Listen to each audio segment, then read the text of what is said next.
ব্যবসায়ী সোহাগকে পরিকল্পনা করে হত্যা করা হয় এবং সেই হত্যাকাণ্ড অন্যদিকে ঘুরিয়ে দেওয়ার জন্য তারা আগেভাগেই পরিকল্পনা করে রাখে।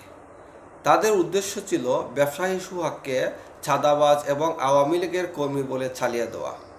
এবং তাদের আরেকটি কারণ ছিল প্রকাশ্যে পাথর মেরে হত্যাকাণ্ড ঘটিয়ে এলাকার মানুষকে একটা বার্তা দেওয়া যে আমরা এলাকা যা বলবো তাই যেন হয় এবং এলাকা মানুষের মধ্যে একটা আতঙ্ক ছড়ানো।